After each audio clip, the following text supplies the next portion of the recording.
அருமையானவர்களே, ஒரு பெரிய ஜாக்கிரதை நம்ம வாழ்க்கையில் இருக்கணும். கர்த்தரை தெய்வமாக கொண்டிருக்கிற ஜனம் பாக்கியம் உள்ளதுதான். அவரை அண்டிக் கொள்ளுகிற யாவரும் பாக்கியவான்கள். அந்த பாக்கியம் பாக்கியம் பாக்கியம்னு தியானிக்கிறோமே, இவர் கூட தான் இந்த 84ஆம் சங்கீதத்தில் பாக்கியவான்கள் பாக்கியவான்கள் வரிசைப்படுத்தியிருக்காரு. என்ன பாக்கியத்தை நம்ம அதில் பார்க்குறோம்? எல்லாம் நிறைவாக இருக்குது, அதுதான் பாக்கியமா? பாதுகாக்கப்பட வேண்டுமே, அதுதான் பாக்கியம். முதல் பாக்கியம். சரீரம் பாதுகாக்கப்படணும், ஆத்துமா பாதுகாக்கப்படணும், ஆவி அவரோடு ஈடேறணும். ஆத்துமா கர்த்தர்கிட்ட இரவலா நாம் பெற்றிருக்கிற ஒரு விஷயம், சரிங்களா? அதை நம்ம அசுசிப்படுத்த முடியாது. அது கர்த்தருடைய சுவாசம். கர்த்தர் ஊதினதுனாலே மனிதன் ஜீவாத்துமாவானான். So therefore the greatest responsibility is with us as believers. கர்த்தரை அறியாதவர்களுக்கே நான் இந்த விஷயத்தை பேசலைங்க. கர்த்தரை அறிந்த ஜனத்துக்கு இதை I'm just exchanging this truth. Therefore it should be definitely of a greater benefit for you, my brother and sister. I wanted to exchange this thought with you. What is my responsibility in this earth? பிள்ளைகளை பெற்று கரை சேர்க்கிறோம் நம்ம நினைக்கிறோம், வேலையில் prove பண்ணணும்னு நினைக்கிறோம், தெய்வத்துக்கு வாழ்ந்து காட்டணும்னு நினைக்கிறோம். everything is fine, everything is aligning with God's plan only, but how am I operating it? எப்படி அதை நடத்துகிறேன்? ஒரு ஜாக்கிரதை இருக்கா? எல்லாத்துக்கும் மேலாக நான் மரித்த பிறகு என் ஆத்துமாவை பத்திரமா அவர்கிட்ட நான் கொடுக்க வேண்டாமா? இரவல் வாழ்க்கை வாழ்ந்துட்டு இருக்கோங்க. we have hired his breath. அவருடைய சுவாசத்தை பெற்றிருக்கிறோம். அதை திருப்பி கொடுக்க வேண்டியது நம்ம கடமை. எப்போ கொடுப்போம்? இந்த சரீரத்தை பரிசுத்தமாய் பாதுகாத்து ஆத்துமாவிலே கரைதிரை இல்லாமல் வாழும் பொழுது மரித்த பிறகு அந்த ஆத்துமா ஈடேறுகிறது. மறியாமலும் இருப்பான்னு கர்த்தர் சொன்னார். அது மனவாட்டியின் அழைப்பு. பூரணமாக்கப்பட்ட சபை அப்படி போகக்கூடிய ஒரு ஓப்பனிங்கையும் கர்த்தர் ஏற்பாடு பண்ணி வச்சிருக்கிறார். Anything could be before. ஒன்று, நான் மரிப்பதற்கு முன்பாக கர்த்தர் பூரணமாக்கப்பட்ட மனவாட்டியாக பார்த்து எடுத்துக்கொள்ளலாம். இல்லை நான் மரித்திருந்தாலும் என்னை எழும்ப செய்து என் ஆத்மாவை அவரோடு சேர்த்து கொள்ளுவார். அப்போ சொல்லுவார், உண்மையும் உத்தவமான ஊழியக்காரனே. தோளில் தட்டுவார், பத்திரமா என்னுடைய சுவாசத்தை பாதுகாத்துக்கிட்டியே, அதில் எந்த நஞ்சும் கலக்காமல் பாதுக்கிட்டியே, ரொம்ப தேங்க்ஸ், ரொம்ப தேங்க்ஸ் மகனே, thank you so much my child. கர்த்தர் சொல்ல வேண்டாமா? இதுதாங்க லக்கு. இது நிறைவேறணும் வாழ்க்கையில். கர்த்தருடைய சுவாசம் தான் நம்முடைய ஆத்துமா. அந்த ஆத்துமா ஈடேறணும். இந்த ஆத்துமா அங்கே போய் ஈடேறிச்சுன்னா ஆவி, பரிசுத்த ஆவியானவர், அவர் பிதாவோடு ஐக்கியப்பட்டிருப்பார். So we have a greater responsibility as Christians. We are carrying Jesus. When we say we are carrying Jesus, we have to have something back of the mind that I am answerable to my God. And I have a greater responsibility to surrender His breath. எந்த ஒரு கரைதிரையும் இல்லாமல் நான் ஒப்பு கொடுக்கணுமே. இவ்வளவெல்லாம் நம்ம மேலே கடமை இருக்கும் பொழுது நம்ம உலகத்தில் என்ன நினைக்கிறோம்? ஆகாபை போல வெளித்தோற்றத்தில் பக்திமானாய் நான் காண்பிச்சுக்கிட்டு என்னுடைய அதிகாரத்தை துஷ்பிரயோகம் பண்ணுகிறேன். நான் எதை செஞ்சாலும் கர்த்தர் எனக்கு ஆமான்னு சொல்கிறதுக்கு எனக்கு கூட்டத்தை கொடுத்துருக்கிறார். அதுவே எனக்கு ஒரு பெரிய ஆசீர்வாதம் தான். 400 தீர்க்கதரிசிகள் எனக்கு இருந்து ஆமா சொல்கிறாங்களே, இது எவ்வளோ பெரிய ஆசீர்வாதம். அப்படின்னா I am going right only, கர்த்தருடைய பாதையில் தான் போய்கிட்டு இருக்கேன். இதெல்லாம் தவறான திங்கிங். இதுக்கும் மேலே ஒரு அபிஷேகம் வேணும். அந்த அபிஷேகம் தான் அந்த பொய்யின் ஆவியை பார்ப்பதற்கு நமக்கு உதவி செய்யும். மிகாயாவை பார்க்க செய்ததே அந்த 400 தீர்க்கதரிசிகள் கண்கள் மறைக்கப்பட்டது. 400 தீர்க்கதரிசிகள் கண்கள் மறைக்கப்பட்டது. பொய்யின் ஆவி தெரியலை. சொன்ன உடனே அந்த இருப்பு கோலை உண்டாக்கி அதை முன்பாக வைத்து, இதில் தான் நீங்கள் ஜனத்தை அந்த சீரியரை நீங்கள் முறியடிப்பீங்க, உங்களுக்கு வெற்றி கிடைக்கும்னு சொல்லி சிதைக்கியான்ற ஒரு தீர்க்கதரிசி சொன்னானே, அவன் மிகாயாவை கன்னத்தில் அவிக்கிறார். எப்போயா நீ பார்த்த? எந்த பொய்யின் ஆவி எங்கிட்ட பேசுச்சு? பார்க்கலாமா அந்த வசனத்தை? 23ஆம் வசனம், 2 நாளாகமம் 18:23. அப்பொழுது கெனானாவின் குமாரனாகிய சிதேக்கியா கிட்டே மிகாயாவை கன்னத்தில் அடித்து, கர்த்தருடைய ஆவி எந்த வழியா என்னை விட்டு உன்னோட பேசும்படி வந்தது என்றான். இதுதான் தீர்க்கதரிசிக்கு தரிசனம் இல்லை. ஸோ இங்கே இன்னொரு புரிதல், தீர்க்கதரிசின்னு ஒரு அடையாளம் பெற்றாச்சுன்னா தரிசனம் இருக்கணும். தரிசனம் இருந்தாதான் தீர்க்க தரிசனம் கர்த்தரால் சரியான வார்த்தையை கொடுக்க முடியும். கர்த்தருடைய திட்டங்களை நீங்கள் you would be able to talk and explain it. 400 பேருக்கு இல்லை அந்த அனுகிரகம், ஒருத்தருக்கு இருந்தது. ஆனால் அந்த அனுகிரகம் இருந்த மனுஷனை உலகம் அங்கீகரிக்கலை. இதுதான் பெர்சிக்யூஷன், இதுதான் கிறிஸ்துவின் பாதை, இதுதான் கிறிஸ்துவை ஏற்றுக்கொள்ளுகிறவருடைய பாதை. இந்த பாதையை ஏற்றுக்கொள்ள நீங்க தயார்னா நீங்களும் ஒவ்வொரு மிகாயாவாய் தேவ சமூகத்தில் இருக்கிறீர்கள்.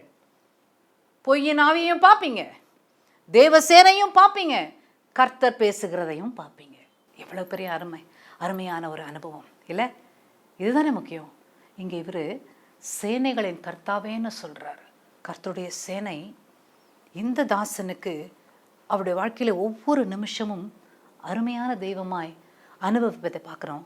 மிகாயாவுடைய வாழ்க்கையில் கர்த்தருடைய சேனை எப்படியா இருக்கு, கர்த்தர் எப்படியாய் தன்னுடைய பிள்ளைகளுக்கு காரியங்களை திட்டமிட்டு செய்கிறார் என்பதை அனுபவித்து பார்க்கக்கூடிய ஒரு அனுபவத்தை இந்த மிகாயா பெறுகிறார். ஸோ இங்கே மிகாயாவினுடைய அனுபவம் சேனைகளின் கர்த்தராகிய தேவனை, அவருடைய திட்டங்களை எப்படியாக தேவன் ஆப்ரேட் பண்ணுறாரு அப்படின்றத பார்க்கக்கூடிய ஒரு விஷயமா நமக்கு இங்கே புரிகிறது. இரண்டாவது விஷயமாக தாவீது கோலியாத்தை ஜெயிக்கிறார் இல்லையா? அந்த பகுதியை பார்க்கலாமா கொஞ்சம்? 1 சாமுவேல் 17ஆம் அதிகாரம் 45. கோலியாத் நின்னாச்சு முன்னாடி. 44 பார்க்கலாமா?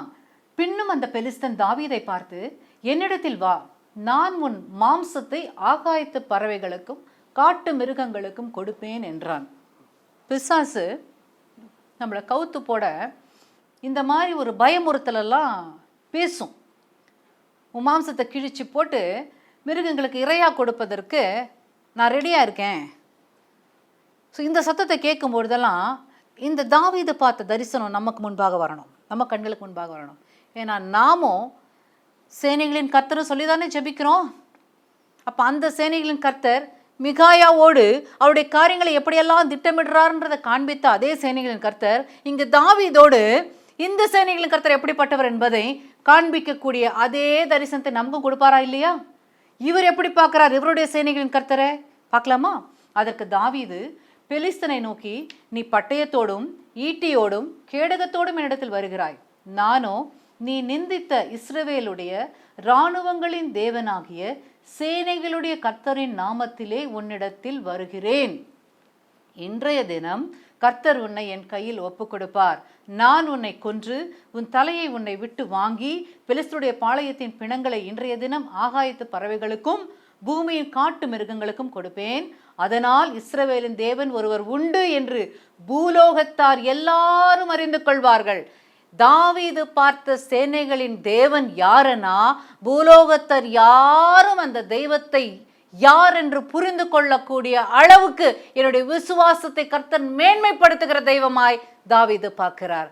எந்த பிசாசு அவனை பார்த்து தாவீதை பார்த்து மாம்சத்தை இந்த பூமியின் மிருகங்களுக்கு இரையா கொடுப்பேன் சொன்னதோ, அந்த பிசாசை பார்த்து நான் பேசணும், ஓ சரீரத்தை உன்னுடைய அக்கிரமத்தை பூமியின் மிருகங்களுக்கு இரையாக நான் கொடுப்பேன். we have to claim. எப்படி சொல்றார்? இஸ்ரவேலின் தேவனாகிய நீ நிந்தித்த இஸ்ரவேலுடைய இராணுவத்தின் தேவனாகிய சேனைகளுடைய கர்த்தர். இஸ்ரவேலின் இராணுவம், நம்ம எல்லாம் மிலிட்ரி ஃபோர்ஸுங்க. சாதாரண மனுஷங்களா நம்ம பார்த்துட்டு இருக்கிறனால தான் பயம் இருக்கு. கர்த்தருடைய விசுவாசிகள் யார் தெரியுமா? போராளிகள். சத்துருக்கு விரோதமாக போராட வேண்டியவர்கள், தேவ ஜனத்துக்கு அனுகூலமாக போராடி காரியங்களை பெற்றுத்தர வேண்டிய போராளிகள்.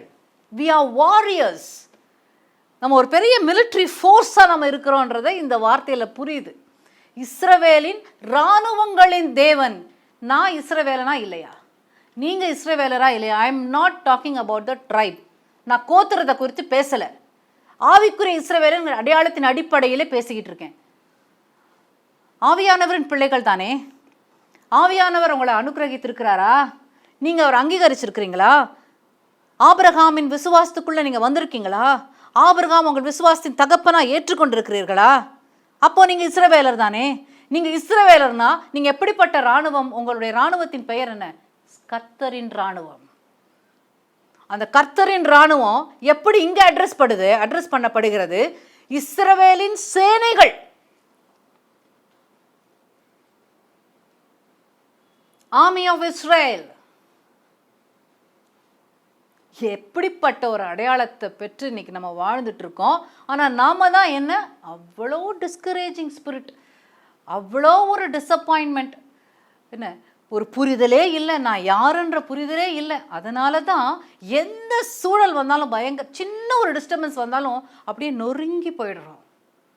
நான் யாரையா? நான் அந்த சேனையில் ஒரு வாரியர்.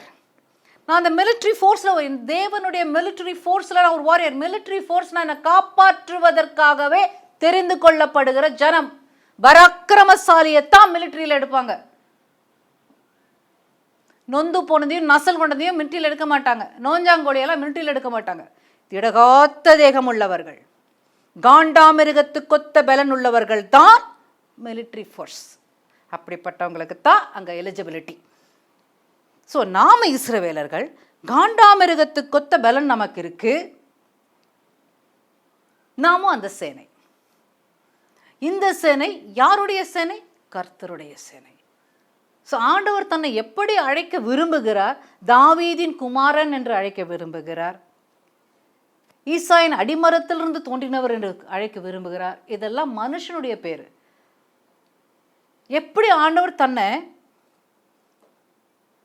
இணைச்சிக்க விரும்புகிறாரு பாருங்க. ஒவ்வொரு தருணத்திலையும் நாம தான் ஆண்டவரை ஒரு இடத்துல வச்சு பார்க்குறோம் இல்லைங்க. அவர் நம்மோட கலந்து இருக்கணும்னு விரும்புகிற தெய்வம். தாவீது யாரு? தெய்வம் இல்லை, மனிதன். மகா பாவம் செய்த மனிதன். ஸ்பான்டேனியஸா 2 பாவத்தை செய்கிறாரு, ஒன்றன் பின் ஒன்றாக. இப்படிப்பட்ட மனிதனுடைய பேரின் வழியாக நான் வரணும். இயேசு கிறிஸ்துடைய வம்ச வரலாறுல பார்த்தீங்கன்னா தாசிகள்லாம் இருக்காங்க. ஆனால் நாம் என்ன பண்ணுறோம்? எங்கள் பரம்பரையே வேறங்க, எங்கள் பூர்வீகமே வேற. என்ன மேன்மை பாராட்டல், என்ன பூர்வீகம், என்ன பரம்பரை எதுவா இருக்கட்டுமே, கிறிஸ்துவின் பரம்பரையில் வந்திருக்கோமா? கிறிஸ்துவின் பரம்பரையில் எல்லாருக்கும் இடம் இருக்கு. யாரையுமே அவர் புறக்கணிக்கல. எல்லாரையுமே தூய்மையாக்கி தம்முடைய சமூகத்திலே அங்கீகரித்து அங்கிருந்து தோன்றுகிறார் கிறிஸ்து. ராகாப் என்கிற வேசி அங்கே இருக்கிறாங்க அந்த பரம்பரையில். நாம் அங்கீகரிச்சிருவோமா? நம்ம ஃபேமிலியில் யாராவது இந்த மாதிரி இருக்காங்கன்னா சிச்சி சிச்சி இனிமேல் வீட்டு வாசல்லே சேர்க்கக்கூடாது. ஆனால் நான் ஐம் எ கிறிஸ்டியன், நான் விசுவாசி. என்னங்க நம்ம உத்தமம், என்ன விசுவாசம்? யார் அதை கணிக்கிறது? யார் அதை வெயிட் பண்ணுறது? நீங்களும் நானும் இல்லை, கர்த்தர் பார்க்கணும். கர்த்தர் உள்ளத்தை பார்க்கிறார். தாவீது என்ன சொல்றாருங்க? அந்த பிசாசுக்கு முன்பாக என்ன சொல்றார்? கோலியாத்துக்கு முன்பாக, நானோ நீ நிந்தித்த இஸ்ரவேலுடைய இராணுவங்களின் தேவனாகிய சேனைகளை உடைய கர்த்தர். அப்பா, நான் மாத்திரம் இல்லை மிலிட்ரி ஃபோர்ஸா பூமியில், அங்கேயும் ஒரு ஃபோர்ஸ் இருக்கு, அங்கேயும் ஒரு ஆர்மி இருக்கு. ஜாக்கிரதையா பேசு பிசாசே, ஜாக்கிரதையா பேசு. உனக்கு பயமுறுத்த என்கிட்ட இடமே கிடையாது. இங்கே நான் அவருடைய ஆர்மி, அங்கே அவருடைய சேனை இருக்கு. போகிறோம், ஒரு பொய்யின் ஆவி போகிறோம் ஒரு மனிதனை அப்படியே முழுங்கினதுக்கு. ஜாக்கிரதையா இருக்கு கோலியாத். உங்கள் வாழ்க்கையில் இந்த மாதிரி எத்தனை நிற்கிது தலை தூக்கி? பேசுங்க பேசுங்க.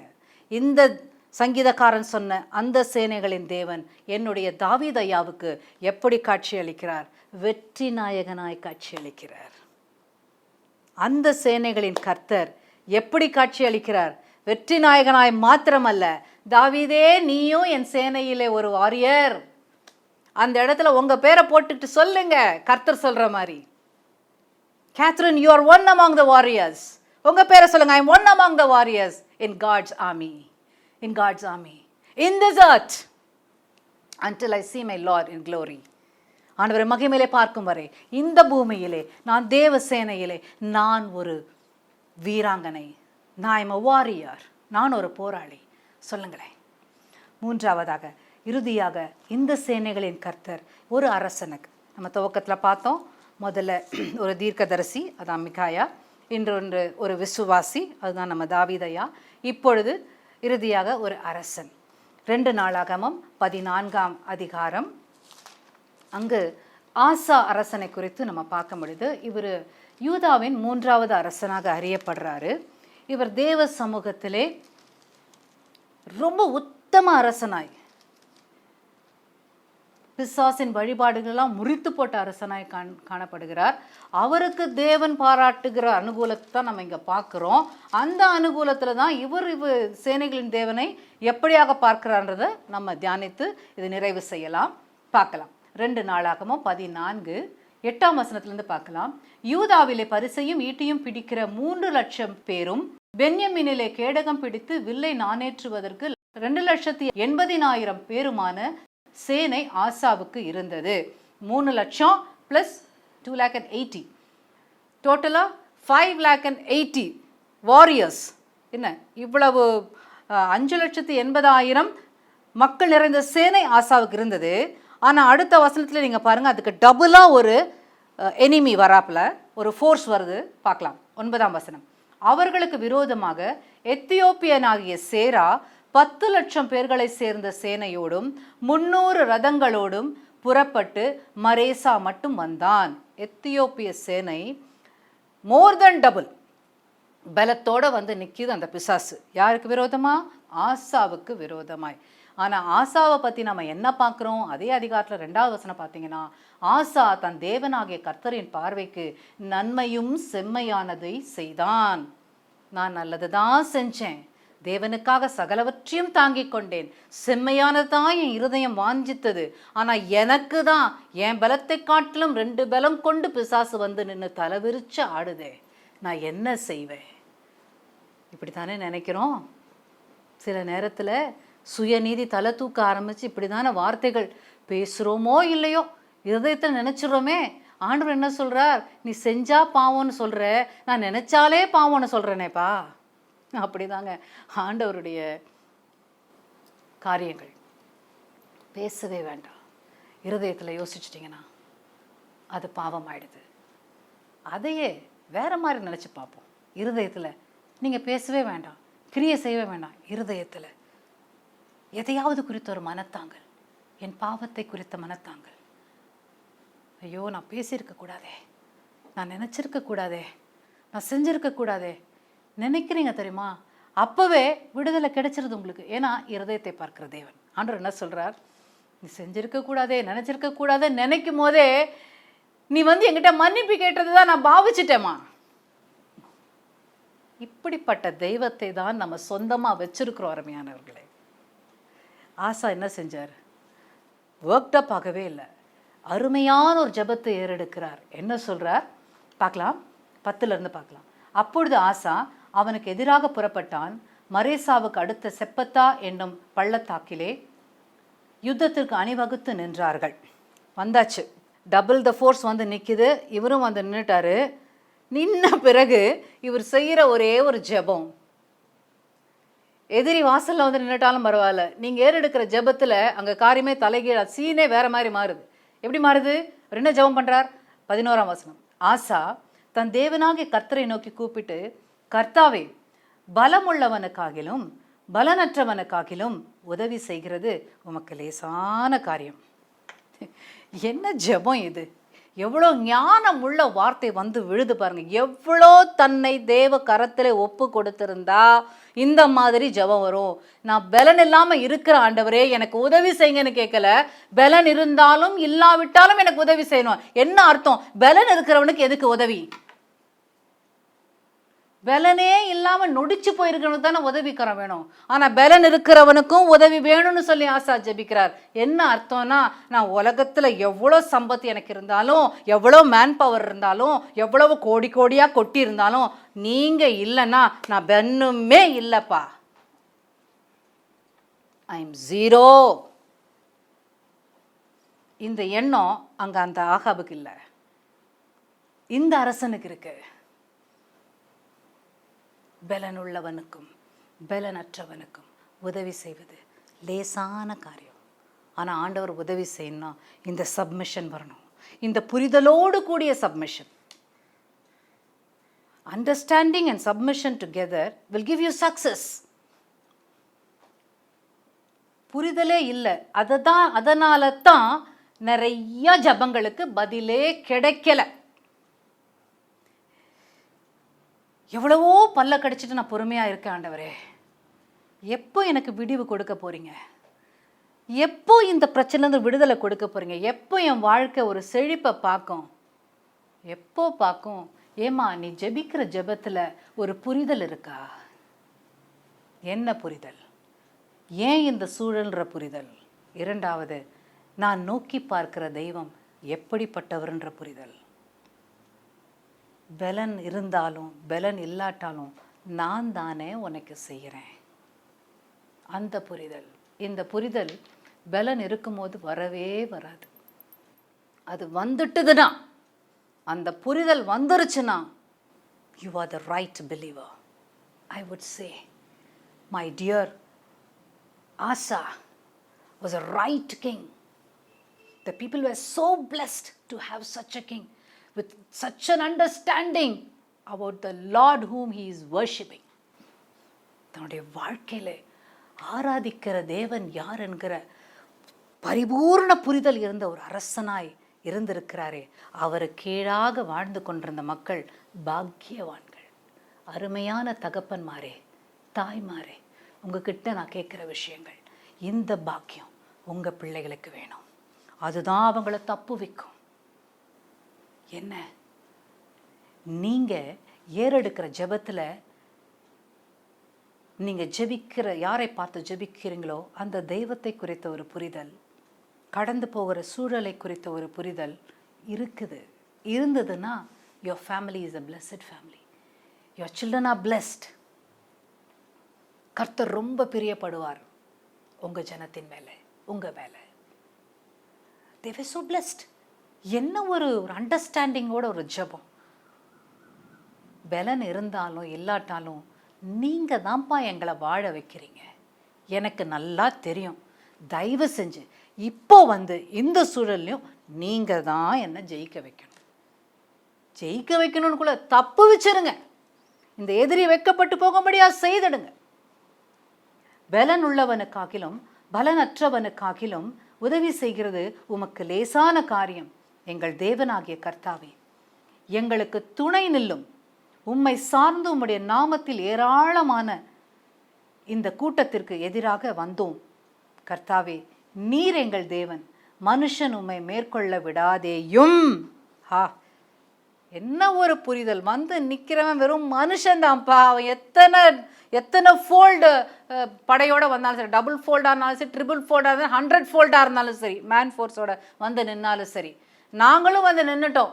ஆனால் நாங்கள் எதுக்கு நின்றுருக்கோம்னா, அவனோட யுத்தம் பண்ண நிற்கல, நீங்கள் செய்ய போகிற அதிசயத்தை பார்க்க இங்கே நின்றுட்டுருக்கோம். See the enemy is there and we are also here. பலன் உள்ளவனுக்கும் பலன் அற்றவனுக்கும் உதவி செய்கிற கர்த்தர் இங்கே நிற்க போகிறீங்க. ஆண்டவர் வந்தாருங்க. எப்படி வந்தார்? சேனைகளின் கர்த்தராய் வருகிறாருங்க. 12ஆம் வசனத்துலேருந்து பார்க்கலாம் தொடர்ந்து. அப்பொழுது கர்த்தர் அந்த எத்தியோப்பியரை ஆசாவுக்கும் யூதாவுக்கும் முன்பாக முறியடித்ததினால் எத்தியோப்பியர் ஓடி போனார்கள். அவர்களை ஆசாவும் அவனோடு இருந்த ஜனங்களும் கேரார் மட்டும் துரத்தினார்கள். எத்தியோப்பியர் திரும்ப பலம் கொள்ளாத படிக்கு முறிந்து விழுந்தார்கள். கர்த்தரும் அவருடைய சேனைக்கும் முன்பாக நொறுங்கி போனார்கள். அவர்கள் மிகுதியாய் கொள்ளையடித்து கேராரின் சுற்றுப்பட்டணங்களெல்லாம் முறியடித்தார்கள். கர்த்தரால் அவர்களுக்கு பயங்கரம் உண்டாயிற்று. அந்த பட்டணங்களெல்லாம் கொள்ளையிட்டார்கள். அவைகளில் கொள்ளை மிகுதியாய் அகப்பட்டது.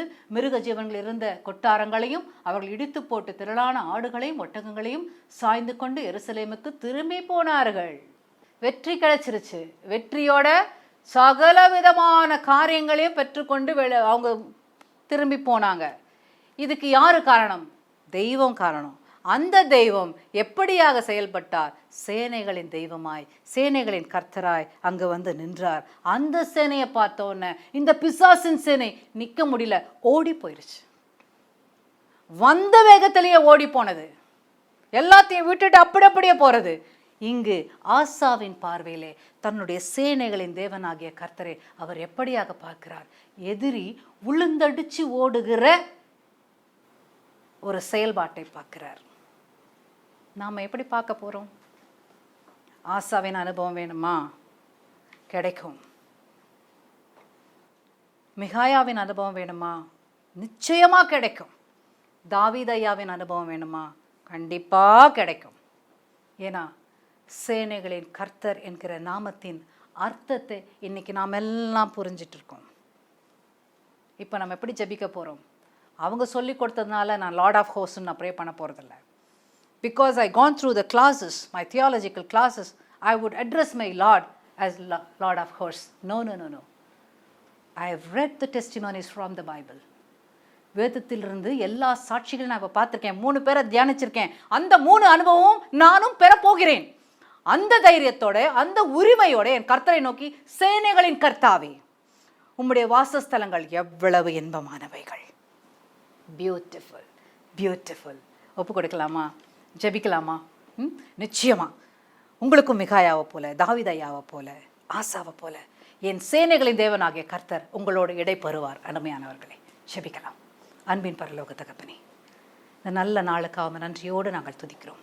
அப்பா, நீர் பெரியவர், மகத்துவமானவைகளை செய்கிற தகப்பன். What a lovely God we have got in our lives. எதுக்காக இதை விட்டு கொடுத்துட மாட்டோம் தெய்வமே. சேனைகளின் கர்த்தராய் எங்கள் தேவன் எங்களுக்கு முன்பாக இருக்கிறீர். Oh, what a beautiful blessing we have, Lord. Thank you, Holy Spirit. Thank you, Lord. நன்றி, நன்றி தகப்பனே. உம்முடைய அபிஷேகத்தினூடாக இந்த பிள்ளைகளை நீர் பாதுகாத்துக் கொள்ளுங்க. பட்சிக்கிற அக்னியாய் பிள்ளைகளுக்கு விரோதமாக தலை தூக்கி நிற்கிற எல்லா பிசாசுகளும் அந்த அக்னியிலே சுட்டரிக்கப்படும்படியாக தெய்வமே அப்பா நீர் அனுக்கிரகியும், அனுக்கிரகியும். இந்த ஒரு மிகாயாவை போல, இந்த ஒரு தாவீதையாவை போல, இந்த ஒரு ஆசாரசனை போல என் சகோதர சகோதரிகள் தங்களுடைய வாழ்க்கையிலே உண்மை அனுபவிக்கட்டும் ஐயா.